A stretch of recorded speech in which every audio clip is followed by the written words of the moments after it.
அன்பிற்கினிய அக்குபஞ்சர் நண்பர்களே, அக்குநித்தி டிவியின் சப்ஸ்கிரைபர் அனைவருக்கும் இனிய அன்பான வணக்கங்கள்.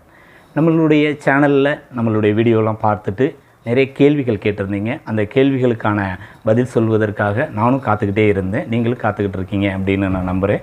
அந்த வகையில் சமீபத்தில் கேட்டிருந்த 30 வயது 6 வருஷமாக ஸ்ப்ரே பயன்படுத்துகிறேன், வீசிங் பிரச்சனை இருக்குது, அக்குபஞ்சரில் இதுக்கு தீர்வு இருக்கா அப்படின்னு கேட்டிருந்தீங்க. அக்குபஞ்சரில் ஆஸ்மா, வீசிங், டிபியாக இருக்கட்டும் அல்லது சைனஸாக இருக்கட்டும், சாதாரணமான மூக்கடைப்பு தும்மலாக இருக்கட்டும், மூக்கில் நீர் வடிகிறதாக இருக்கட்டும் அல்லது த்ரோட் இன்ஃபெக்ஷன், நுரையீரல் சார்ந்த சுவாசம் தொடர்பான பிரச்சனைகளுக்கு மிக அற்புதமான அக்குபஞ்சர் புள்ளிகள் இருக்குது. தற்காலிகமாக ஒரு ரிலீஃப் கொடுக்கக்கூடியதில்லை, நிரந்தரமாக சரி செய்யக்கூடிய புள்ளிகள் அக்குபஞ்சரில் இருக்குது. அந்த மாதிரியான புள்ளிகளை தேர்வு செய்து பயன்படுத்தினீங்கன்னா அற்புதமாக ரிசல்ட் இருக்கும். அந்த வகையில் நுரையீரலை முழுமையாக புதுப்பிக்கக்கூடிய மிக அற்புதமான ஒரு புள்ளி அப்படின்னு பார்த்தீங்க அப்படின்னா, இந்த 2 மார்பு காம்புகளுக்கும் மத்தியில் இருக்கக்கூடிய REN 17 அப்படிங்கிற புள்ளி. இந்த REN 17 அப்படிங்கிற புள்ளி சுவாச திசுக்களுக்கான செல்வாக்கு வாய்ந்த புள்ளி. அதாவது நம்மளுடைய சுவாசிக்கக்கூடிய சுவாசத்தின் மூலமாக ஆக்சிஜன் உள்ளே போய் நுரையீரலில் இருக்கக்கூடிய காற்றுப்பைகளை கடந்து இரத்தத்தில் ஊடுருவி அது செல்களில் போய் செல்களில் சென்றடைந்து செல்களில் இருக்கக்கூடிய இரத்தத்தில் இருக்கக்கூடிய குளுக்கோஸை எடுத்து கலோரிஸுங்கிற ஹீட் எனர்ஜியை உற்பத்தி செய்யக்கூடிய அந்த செல்களில் சுவாசம் வரை சுவாச திசுக்களை முழுமையாக புதுப்பிக்கக்கூடிய அற்புதமான ஒரு புள்ளி, செல்வாக்கு வாய்ந்த ஒரு இன்ஃப்ளூயன்சியல் பாயிண்ட் தான் இந்த REN 17. இந்த புள்ளியில் தினசரி இரவு இஞ்சி வச்சு மாக்ஸா அப்படிங்கிற ஒத்தடம் கொடுக்கலாம், அல்லது அக்குபஞ்சர் நீடில் ஸ்டிமுலேட் பண்ணலாம், அல்லது பட்டன் நீடில் இருக்கு இல்லையா, பேபி நீடில் அப்படிங்கிற நீடில் வச்சு ஜஸ்ட் அந்த பாயிண்டில் ப்ரெஸ் பண்ணி ஒட்டி வச்சுருந்தீங்கன்னா போதுமானது. நிரந்தரமாக நுரையீரல் தன்னைத்தானே புதுப்பித்துக் கொள்ளும் மிக அற்புதமான ஒரு புள்ளி, மிக மிக முக்கியமான ஒரு புள்ளி. ரெண்டாவது முக்கியமான புள்ளி அப்படின்னு பார்த்தீங்கன்னா, அந்த கார எலும்பு வந்து முடியும் போது கீழே இருக்கக்கூடிய LU1 நுரையீரல் சக்தி ஓட்டப்பாதையினுடைய 1வது புள்ளி. இந்த புள்ளி நுரையீரலினுடைய முன்புற எச்சரிக்கை புள்ளி.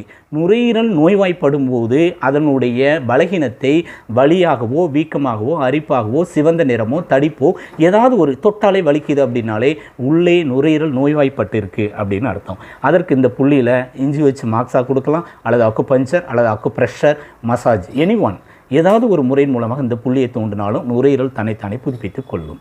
அதற்கடுத்து நம்ம பயன்படுத்தக்கூடிய புள்ளி இந்த 2 புள்ளியே நிரந்தரமாக சரி செய்யும்.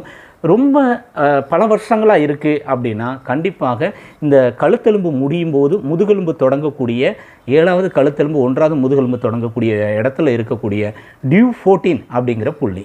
இந்த DU14ங்கிற புள்ளி அதற்கு ஆப்ஷன் பக்கவாட்டில் இருக்கிற எக்ஸ்ட்ரா 17 அப்படிங்கிற புள்ளி. இந்த 3 புள்ளிகளுமே இதே மாதிரி அக்குப்ரெஷர் அல்லது அக்கு மசாஜ் அல்லது நீடில் அல்லது மாக்ஸா கொடுத்தீங்க அப்படின்னா நுரையீரல் முன்பகுதியில் இருக்கக்கூடிய நுரையீரல், இந்த மூச்சுக்குழல், அதுக்கு உள்ளே இருக்கக்கூடிய நுண்கிளை குழல்கள், காற்றுப்பைகள் எல்லாம் தன்னைத்தானே புதுப்பித்து கொள்ளும்.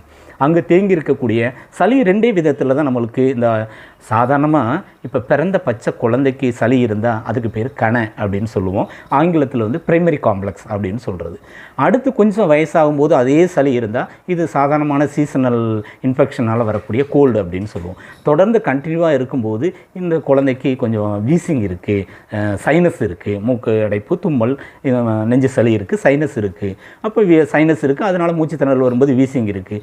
அதுவே அதிகமாகி தொடர்ந்து இருந்து தினசரி இருந்தால் அதில் முக்கியமாக அதிகாலை இந்த நுரையீரலினுடைய உயிர் சக்தி தன்னைத்தானே புதுப்பித்து கொள்ளக்கூடிய அற்புதமான நேரம் அதிகாலை 3 to 5.